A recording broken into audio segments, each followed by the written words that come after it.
Hi good morning. അപ്പോൾ നമ്മുടെ ഇന്നത്തെ റെസിപ്പിയും ഒരു വെജിറ്റേറിയൻ റെസിപ്പിയാണ്. എല്ലാവർക്കും ചോറിൻ്റെ കൂടെയും ചപ്പാത്തിയുടെ കൂടെയും കഞ്ഞിയുടെ കൂടെയും ഒക്കെ കഴിക്കാൻ പറ്റിയ നമ്മുടെ മുരിങ്ങയില ഉരുളക്കിഴങ്ങ് മെഴുക്കുപുരട്ടി. വളരെ സിമ്പിളായിട്ടുള്ള റെസിപ്പിയാണ്. അപ്പോൾ ഇതുപോലെ നിങ്ങൾ ട്രൈ ചെയ്തിട്ടില്ലെങ്കിൽ ഉരുളക്കിഴങ്ങ് മുരിങ്ങയില ഉണ്ടെങ്കിൽ ഇന്ന് തന്നെ ഉണ്ടാക്കി നോക്കിക്കോളൂ, നന്നായിട്ട് ഇഷ്ടപ്പെടും. അപ്പോൾ നമുക്ക് എങ്ങനെയാണിത് തയ്യാറാക്കുന്നത് നോക്കാം.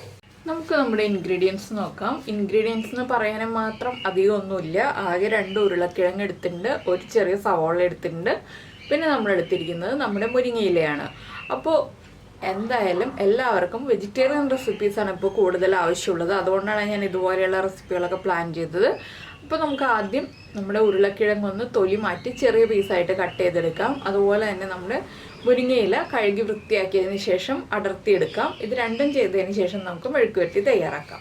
അപ്പോൾ നമ്മുടെ ഉരുളക്കിഴങ്ങും മുരിങ്ങയിലയും നമ്മൾ റെഡിയാക്കി എടുത്തിട്ടുണ്ട്. ഉരുളക്കിഴങ്ങ് ഇത് കണ്ടോ, ഇതുപോലെ ചെറിയ വലിപ്പത്തിലാണ് കട്ട് ചെയ്തെടുത്തിട്ടുള്ളത്. ഒരുപാട് വലിയ പീസുകളായിട്ടല്ല. എന്താണെന്ന് വെച്ചാൽ ഒരുപാട് വലിയ പീസുകളായിട്ടുണ്ടെങ്കിൽ കുക്കാവാൻ സമയം കൂടുതലെടുക്കും. അതുപോലെ തന്നെ അതിലേക്ക് മസാലകളൊക്കെ പിടിക്കാനും ബുദ്ധിമുട്ടാണ്.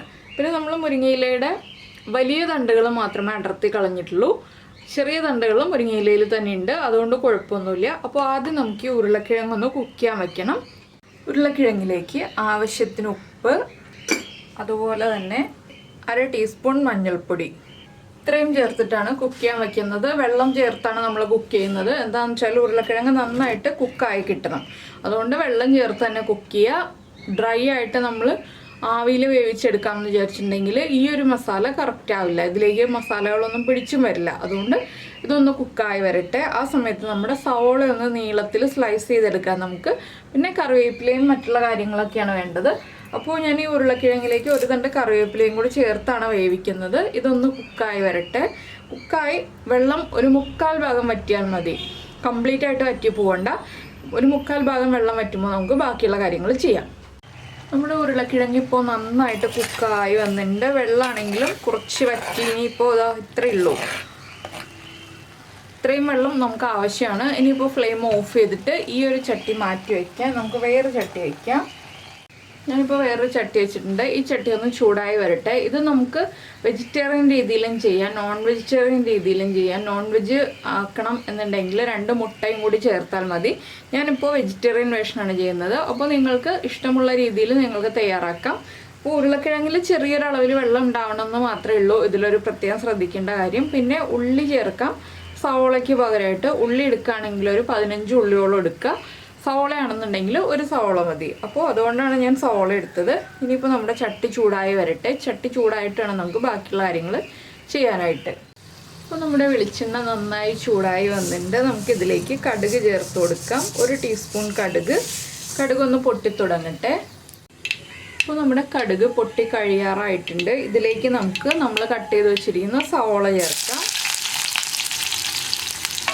അല്ലെങ്കിൽ ഉള്ളി ചേർക്കാം കേട്ടോ. ഉള്ളിയാണെങ്കിൽ നീളത്തിൽ ഇതുപോലെ തന്നെ കട്ട് ചെയ്ത് ചേർക്കാം, ഇല്ലെങ്കിൽ ചതച്ച് ചേർക്കാം. ഈ സവോള ഒന്ന് ലൈറ്റായിട്ട് കളർ ചേഞ്ചായി വരുന്നത് വരെ ഒന്ന് ഇളക്കി കൊടുക്കുക. അപ്പോൾ ഇതിലേക്ക് ഉപ്പൊന്നും ഞാൻ ചേർക്കുന്നില്ല. എന്താണെന്ന് വെച്ചാൽ നമ്മൾ ഉരുളക്കിഴങ്ങിൽ ഉപ്പ് ചേർത്തതാണ്, അതുകൊണ്ട് തന്നെ ഇപ്പോൾ ഉപ്പ് ചേർക്കുന്നില്ല. മുരിങ്ങയിലയാണെങ്കിലും ചേർത്തിട്ട് ലാസ്റ്റ് ഉപ്പ് ചേർക്കാം. ആദ്യമേ നമ്മൾ ഉപ്പ് ചേർത്തിട്ടുണ്ടെങ്കിൽ മുരിങ്ങയില ചേർക്കുമ്പോൾ മുരിങ്ങയിലയുടെ അളവ് കുറഞ്ഞു വരും. ഇപ്പോൾ നമ്മളൊരു 2 കപ്പ് മുരിങ്ങയില എടുത്ത് വെച്ചിട്ടുണ്ട്. അതൊന്ന് ചുരുങ്ങി വന്നു കഴിയുമ്പോൾ നമുക്ക് 1 കപ്പിൽ താഴെ ഉണ്ടാവുള്ളൂ, 1 കപ്പ് പോലും ഉണ്ടാവില്ല. അപ്പോൾ എന്താണെന്ന് വെച്ചിട്ടുണ്ടെങ്കിൽ മുരിങ്ങയിലയുടെ ഇപ്പോഴത്തെ അളവനുസരിച്ച് ഉപ്പ് ചേർത്തിട്ടുണ്ടെങ്കിൽ ഉപ്പ് കൂടിപ്പോവും. പിന്നെ ഇതിലേക്ക് വറ്റൽമുളകും ചേർക്കാം, അതുപോലെ തന്നെ നമ്മുടെ മുളക് പൊടിയും ചേർക്കാം. ഞാനിപ്പോൾ എരിവുള്ള മുളക് പൊടിയാണ് ചേർക്കുന്നത്. ഇതിലേക്കും 1 തണ്ട് കറിവേപ്പില ചേർക്കുന്നുണ്ട്. സവോള ഒന്ന് കളർ ചേഞ്ചായി വരുന്നത് വരെ ഇളക്കിക്കൊണ്ടിരിക്കട്ടെ.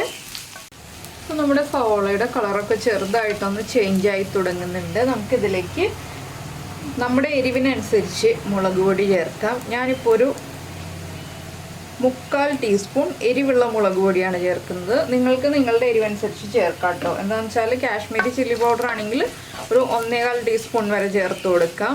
എരിവുള്ള മുളക് പൊടിയാണെങ്കിൽ 1/4 ടീസ്പൂൺ ചേർക്കുക. വറ്റൽമുളക് ചതച്ചതാണെങ്കിൽ 1/2 ടീസ്പൂൺ ചേർക്കുക. അങ്ങനെ ഓരോന്നിലും വ്യത്യാസമുണ്ട്, അതുകൊണ്ട് ഞാൻ പറഞ്ഞു എന്നേ ഉള്ളൂ. ഇനിയിപ്പോൾ ഈ മുളക് പൊടി ഒന്ന് കുക്കായി തുടങ്ങട്ടെ. ഒരുപാട് സമയമൊന്നും എടുക്കില്ല. ചട്ടി നല്ല ചൂടായതുകൊണ്ട് തന്നെ വേഗം മുളക് പൊടി കുക്കായി തുടങ്ങും. ഇതിലേക്ക് നമുക്ക് നമ്മൾ എടുത്തു വെച്ചിരിക്കുന്ന മുരിങ്ങയില ഇട്ട് കൊടുക്കാം. മുരിങ്ങയില ഇട്ടിട്ട് ഒന്ന് ഇളക്കിയിട്ട് ഒന്ന് അടച്ചു വെക്കുക കേട്ടോ. മുരിങ്ങയില ഒന്ന് കുക്കായി വരാനാണ് നമ്മൾ അടച്ചു വെക്കുന്നത്. ചെറിയ തീയിൽ വെച്ചിട്ട് അടച്ചു വെക്കണം, ഹൈ ഫ്ലെയിമിൽ വെക്കരുത്. ഇനി ഇതൊന്ന് അടച്ചു വെക്കുക, ലോ ഫ്ലെയിം ആക്കി വെക്കുക. ഒന്ന് ആവി കയറുമ്പോൾ തന്നെ മുരിങ്ങയില കുക്കായി വരും. അതിനുശേഷം നമുക്ക് ബാക്കിയുള്ള കാര്യങ്ങൾ ഇതിലേക്ക് ആഡ് ചെയ്യാം. അപ്പോൾ നമ്മുടെ മുരിങ്ങയില അടച്ചു വെച്ചിട്ട് ഒരു അരമിനിറ്റ് ആയിട്ടുണ്ട്. ഒന്ന് ആവി കയറി തുടങ്ങിയിട്ടുണ്ട്. ഇനി നമുക്കൊന്ന് നന്നായിട്ട് ഇളക്കി മിക്സ് ചെയ്യാം. അപ്പോൾ നിങ്ങൾക്ക് ഇതിലേക്ക് മുട്ട ചേർക്കണം എന്നുണ്ടെങ്കിൽ ഇപ്പോൾ 2 മുട്ട പൊട്ടിച്ചൊഴിച്ചിട്ട് ഇളക്കി മിക്സ് ചെയ്തെടുത്തിട്ടുണ്ടെങ്കിൽ മുരിങ്ങയില മുട്ട തോരനാക്കി എടുക്കാം. അപ്പോൾ ഞാൻ അതല്ല ഉദ്ദേശിക്കുന്നത്. അതുകൊണ്ട് ഞാനിപ്പോൾ കാര്യം പറഞ്ഞു എന്നേ ഉള്ളൂ. മുരിങ്ങയിലയിലേക്ക് ഇങ്ങനെ ചെയ്ത് കഴിഞ്ഞിട്ടുണ്ടെങ്കിൽ തന്നെ നല്ല ടേസ്റ്റാണ്. ഇപ്പോൾ കണ്ടില്ലേ, മുരിങ്ങയില നന്നായിട്ട് ചുരുങ്ങി ചെറുതായി വളരെ അളവ് കുറഞ്ഞു. ഇനി നമുക്കിതിലേക്ക് നമ്മൾ വേവിച്ച് വെച്ചിരിക്കുന്ന ഉരുളക്കിഴങ്ങിൻ്റെ വെള്ളമൊക്കെ കംപ്ലീറ്റ് വറ്റിയിട്ടോ. എന്താണെന്ന് വെച്ചിട്ടുണ്ടെങ്കിൽ നമ്മുടെ ചട്ടിയുടെ ചൂടിലിരുന്നിട്ട് ഉരുളക്കിഴങ്ങിൻ്റെ വെള്ളം കംപ്ലീറ്റ് വറ്റുക. അങ്ങനെ വറ്റി കറക്റ്റ് ആവാനാണ് നമ്മൾ ഒരു 3/4 ഭാഗം വെള്ളമാകുമ്പോൾ വറ്റി ഫ്ലെയിം ഓഫ് ചെയ്യുക എന്ന് പറഞ്ഞത്. എന്താണെന്ന് വെച്ചാൽ കംപ്ലീറ്റ് നമ്മൾ വെള്ളം വറ്റിച്ചിട്ട് ഉരുളക്കിഴങ്ങ് മാറ്റി വയ്ക്കുകയാണെന്നുണ്ടെങ്കിൽ ഡ്രൈ ആയിപ്പോവും. ഇതാവുമ്പോൾ ചെറിയൊരു കുഴവോട് കൂടി നമുക്ക് കിട്ടും. അതിനാണ് നമ്മൾ ഒരു 3/4 ഭാഗം വെള്ളം ബാക്കി വെച്ചിട്ട് ഉരുളക്കിഴങ്ങ് ഫ്ലെയിം ഓഫ് ചെയ്ത് വയ്ക്കുന്നത്. ഇനി ഇത് രണ്ടും ചേർത്ത് നന്നായിട്ടൊന്ന് മിക്സ് ചെയ്യുക. ഉരുളക്കിഴങ്ങൊക്കെ ഉടഞ്ഞു പോയാലും കുഴപ്പമൊന്നുമില്ല. ഇനി നമ്മളൊന്ന് ഉപ്പ് ചെക്ക് ചെയ്യുക. ഉപ്പ് കുറവാണെങ്കിൽ ഉപ്പ് ഇപ്പോൾ ഒന്ന് വിതറി കൊടുക്കുക. ഉപ്പ് അധികം കുറവുണ്ടാവില്ല. എന്താണെന്ന് വെച്ചാൽ നമ്മുടെ ഉരുളക്കിഴങ്ങിന് ഉപ്പുള്ളതാണ്. അതുകൊണ്ട് തന്നെ അധികം ഉപ്പ് കുറവുണ്ടാവില്ല. ഇനി ഒരു അരമിനിറ്റത്തേക്ക് ഒന്നുകൂടെ ഒന്ന് അടച്ചു വയ്ക്കുക. ആ ഉരുളക്കിഴങ്ങും മുരിങ്ങയിലയും എല്ലാം ഒന്ന് മിക്സായി കിട്ടാനായിട്ട് ഒന്ന് അടച്ചു വയ്ക്കുക. ഒരു അരമിനിറ്റ് തികച്ചു വേണ്ട, അതിലും കുറച്ച് സമയം മതി. അപ്പോൾ നിങ്ങൾക്ക് എല്ലാവർക്കും ഈ ഒരു ഈസി മെഴുക്കുവരട്ടി ഇഷ്ടമായിട്ടുണ്ടാവുമെന്ന് വിചാരിക്കുന്നു. വളരെ സിമ്പിളാണ്, അതുപോലെ തന്നെ വളരെ ഹെൽത്തിയാണ്, വളരെയധികം ഗുണങ്ങളുള്ളതാണ്. നമ്മുടെ മുരിങ്ങയില കഴിക്കുക എന്ന് പറഞ്ഞിട്ടുണ്ടെങ്കിൽ അത്രയും ഗുണങ്ങളുള്ളതാണ് മുരിങ്ങയിലയിൽ. അപ്പോൾ എല്ലാവരും ഇതൊന്ന് ട്രൈ ചെയ്ത് നോക്കാം. മുരിങ്ങയിലയൊക്കെ ഉണ്ടെന്നുണ്ടെങ്കിൽ നമുക്ക് മുരിങ്ങയില കഴിക്കാൻ പാടില്ലാത്തത് കർക്കിടക മാസത്തിൽ മാത്രമാണ്. ബാക്കിയുള്ള എല്ലാ മാസവും മുരിങ്ങയില കഴിക്കാം.